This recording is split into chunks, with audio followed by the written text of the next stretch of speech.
Nihoyat, futbol muxlislari uchun eng kutilgan onlar. Asosiy chempionatlar ushbu hafta boshlanadi. Xo'sh, qaysi uchrashuvlarni tomosha qilishimiz kerak? Hozir eng muhim o'yinlarni sanab beraman. Avvalo, Angliya Premyer Ligasiga to'xtalib o'tsam.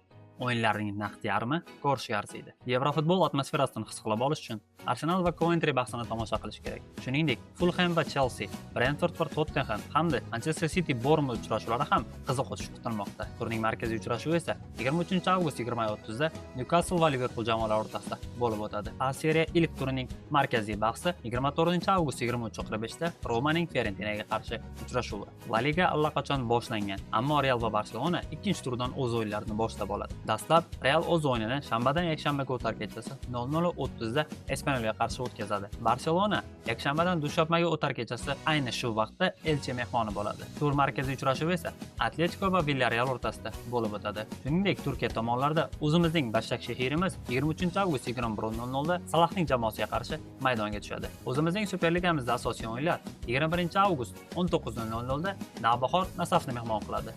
Shuningdek, 25-avgust 20:00 da Dinamo va Paxtakor jamoalarining uchrashuviga guvoh bo'lamiz. Voqealar rivojini birgalikda kuzatishni istasangiz, menga obuna bo'ling.